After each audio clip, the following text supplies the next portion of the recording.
ফাঁসি চাই নীতিশ কুমারের কালো হাত আমরা ভেঙে দিতে চাই। মুসলিম নারীদের অপমান মানছি না, মানব না। এই নীতিশ কুমারের কালো হাত ভেঙে দাও, গুড়িয়ে দাও।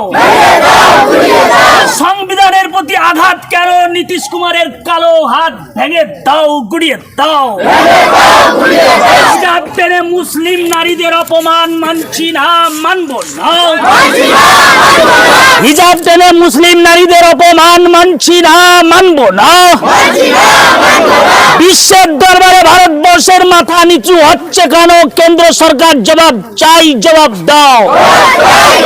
কৃষিরাজের অপমানে প্রধানমন্ত্রী মোদী সরকার নীরব কেন? জবাব চাই, জবাব দাও।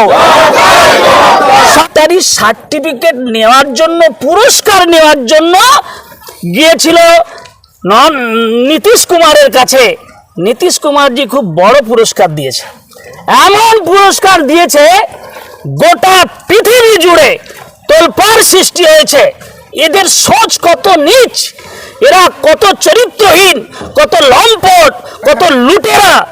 এই লুটেরা নীতিশ কুমার ভোট লুট করে বিহারের মুখ্যমন্ত্রী হয়েছে।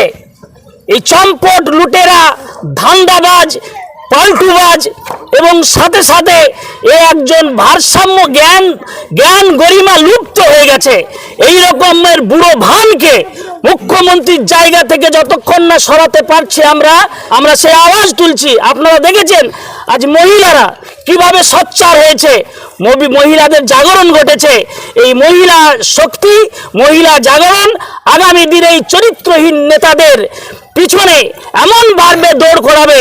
এরা ধুতি পরার সময় পাবে না। এরা ভারতবর্ষের বাউন্ডারি থেকে, ভারতবর্ষের সীমানা পার হয়ে পাকিস্তানে এদেরকে যেতে হবে। এই যে মুসলমানদের প্রতি যা অত্যাচার একের পর এক চলছে, আর আমরা ধৈর্য ধরতে পারছি না। এরপরে আমরা রাস্তায় না নেবে যা করার আমরা করব। এই ধরনের অগর্জিত কাজ ভারতবর্ষে যারা ক্ষমতার অধীনে বসে আছে তাদের থেকে আমরা আশা করিনি। বড় দুঃখজনক কাজ, অগর্জিত কাজ। এই অপদার্থ নীতিশ কুমারের বিরুদ্ধে শুধু আমরা নয়, ভারতবর্ষে আপামর জনজাতি সবাই আসুন। এই মুখ্যমন্ত্রীকে আমরা পদত্যাগের দাবি করছি এবং এই মুখ্যমন্ত্রী যাতে গ্রেপ্তার হয় তার জন্য আমরা লাগাতার আন্দোলন করে যাব। এই তো শুধু জাস্ট সূচনা। ভারতবর্ষ সরকারের কাছে এবং বিভিন্ন জায়গায় আমরা এই আবেদন করছি এবং করতে থাকবো। নীতিশ কুমারকে এর জন্য অবশ্যই ক্ষমাপ্রার্থী হতে হবে। আপনারা জানেন যে মোদী সরকার, নরেন্দ্র মোদী, ইনি স্লোগান দিয়েছিলেন বেটি বাঁচাও বেটি পড়াও। এই স্লোগানের মানে হচ্ছে বেটিদেরকে ভ্রূণ স্তর থেকে তাদেরকে বাঁচাও, ভ্রূণ হত্যা থেকে বাঁচাও। বেটিদের চরিত্রহীন নেতাদের হাত থেকে তাদের সতীত্ব বাঁচাও। বেটি বাঁচাও মানে তাদের মান সম্মান বাঁচাও। বেটি বাঁচাও মানে তাদের ইজ্জত বাঁচাও।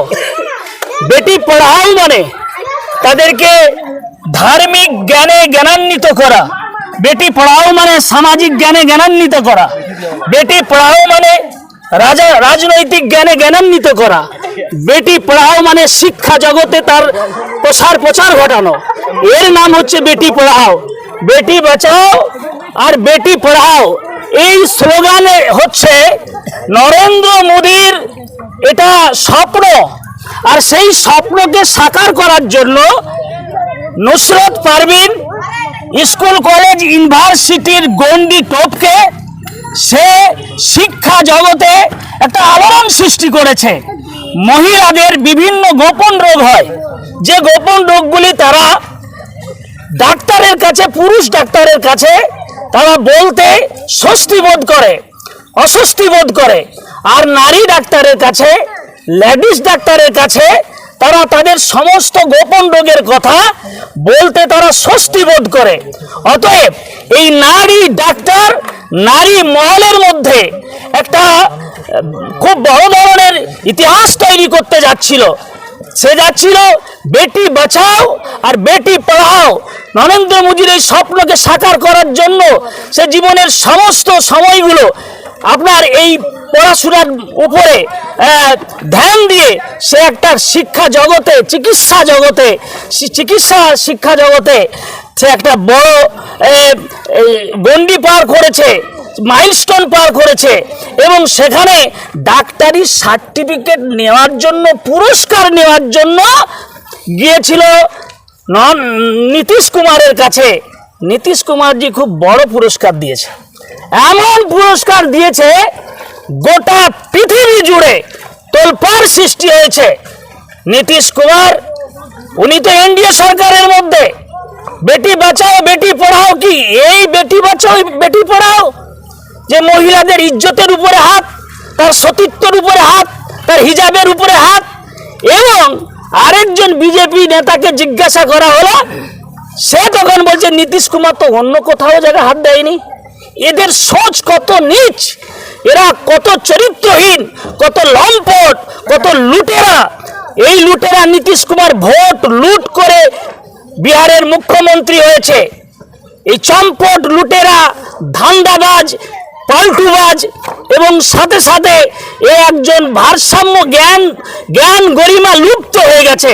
এই রকমের বুড়ো ভানকে মুখ্যমন্ত্রীর জায়গা থেকে যতক্ষণ না সরাতে পারছি আমরা ভারতবর্ষের জনগণ, আমরা বিহারের রাজ্যের নাগরিক না হলেও, সেখানকার মানুষ না হলেও, কিন্তু আমাদের আওয়াজ বিহারের নাগরিকদের কাছে, বিহারের জনগণের কাছে শক্তি যোগাবে।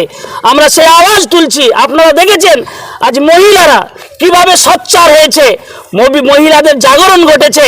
এই মহিলা শক্তি, মহিলা জাগরণ আগামী দিনে এই চরিত্রহীন নেতাদের পিছনে এমন ভাবে দৌড় করাবে, এরা ধুতি পরার সময় পাবে না। এরা ভারতবর্ষের বাউন্ডারি থেকে, ভারতবর্ষের সীমানা পার হয়ে পাকিস্তানে এদেরকে যেতে হবে, আর নয়চেত এদেরকে নেপালে যেতে হবে, নয়চেত শ্রীলঙ্কায় যেতে হবে, নয়চেত মালদ্বীপে যেতে হবে, নয়চেত বাংলাদেশে যেতে হবে। নারী শক্তি জেগেছে, এই চরিত্রহীন নেতাদের আর ভারতবর্ষে ঠাঁই নেই। অবশ্যই 29, 27, 26 এই যে আর্টিকেল আছে, এগুলো ডাইরেক্ট সংঘর্ষ করছে, ডাইরেক্ট ভায়োলেট করছে। শুধু তাই না, যে মানুষের সংবিধান আমাদেরকে রাইট দিয়েছে, কে কি খাবে, কে কি পোশাক পরবে, সে কেমন ভাষায় কথা বলবে, এটা তার ব্যক্তি স্বাধীনতা। একজন মুখ্যমন্ত্রী হয়ে একজন নারীর ব্যক্তি স্বাধীনতার উপরে কিভাবে আঘাত করে, এটা বিহারে শুধু নয়, গোটা ভারতবর্ষের চরিত্রহীন মানসিকতার লোকদের উপরে একটা প্রভাব ফেলবে। তারা নারীদের উপরে বারবার এই ধরনের নির্যাতন জুলুম চালাবে। এই উস্কানিমূলক এই পরিবেশ যে তৈরি করেছে নীতিশ কুমার, তার জন্য নীতিশ কুমারকে অবশ্যই গ্রেপ্তার করতে হবে। এর জন্য ভারতবর্ষের বিভিন্ন রাজ্যে, বিভিন্ন থানায় তার উপরে এফআইআর করা হচ্ছে। আমরাও তহিদি জনতার পক্ষ থেকে আমরাও আগামী কয়েকদিনের মধ্যে নীতিশ কুমারের উপরে এফআইআর করব।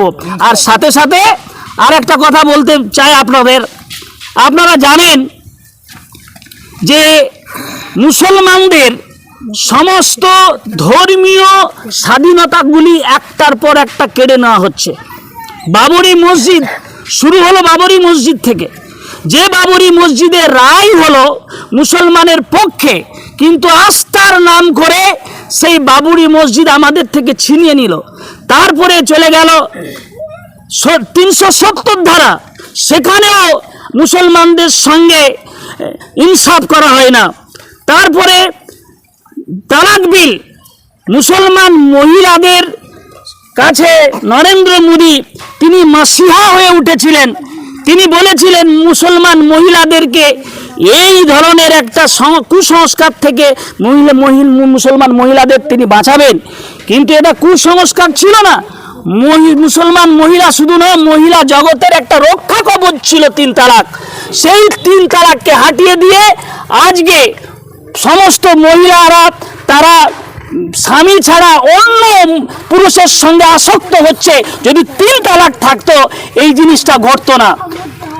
এখানেই শেষ না, আরও আপনারা জানেন সংবিধান বিরোধী আইন তৈরি করে মসজিদ, মাদ্রাসা, খানকা, দরগা, কবরস্থান, ঈদগাহ, ইমামবাড়া এগুলো সব ছিনিয়ে নেওয়া হচ্ছে। একটার পর আপনারা জানবেন, আপনারা মিডিয়া জগতে আছেন, এই খাতনা তুলে দেওয়া হবে। মুসলমানরা যে খাতনা করে এই খাতনাটাকেও তুলে দেওয়া হবে। তারা কোর্টে আর্জি জানিয়েছে, আর্গুমেন্ট জানিয়েছে, তারা অভিযোগ জানিয়েছে মুসলমানরা বাচ্চাদের কেন খাতনা করে। এখানেই শুধু শেষ নয়, মুসলমানদের একটার পর একটা সমস্ত ধর্মীয় স্বাধীনতাকে ছিনিয়ে নেওয়া হচ্ছে। আমরা চুরি পড়ে বসে নেই। আপনাদের সোশ্যাল মিডিয়ার মাধ্যমে আমরা জানাতে চাই, এবার লড়াই হবে মরণ বাঁচন। এই মরণ বাঁচন লড়াই আমাদের শুরু করতে হবে, না হলে এরা মগের মুলুক পেয়ে গেছে, সব ছিনিয়ে নেবে, মসজিদ ছিনিয়ে নেবে, মাদ্রাসা ছিনিয়ে নেবে, খাতনা নামক মুসলমানদের একটা সুন্দর এটা ছিনিয়ে নেবে। এই সব কিছু যে ছিনিয়ে নেবার একটা প্রয়াস চালাচ্ছে, এর জন্য মুসলমান মহিলারা জাগ্রত হয়েছে, যুব সমাজ জাগ্রত হচ্ছে, সমস্ত ধরনের, এমনকি শুধু মুসলমান নয়, দলিত, আদিবাসী, সমস্ত শুভবুদ্ধি সম্পন্ন মানুষরা বুঝতে পারছে এই মোদী সরকার লুটেরা সরকার, এই এনডিএ সরকার এরা চরিত্রহীন সরকার। এদের থেকে 140 কোটি ভারতবর্ষের জনগণকে বাঁচাতে হবে, তার জন্য আমাদের অঙ্গীকার করতে হবে। নীতিশ স্যার, আমরা ফাঁসি চাই, ফাঁসি চাই, ফাঁসি চাই। নীতিশ কুমারের আমরা ফাঁসি চাই, ফাঁসি চাই। নীতিশ কুমারের ফাঁসি চাই, ফাঁসি চাই। কেন হিজাবে হা দিয়েছে, ফাঁসি চাই, ফাঁসি চাই।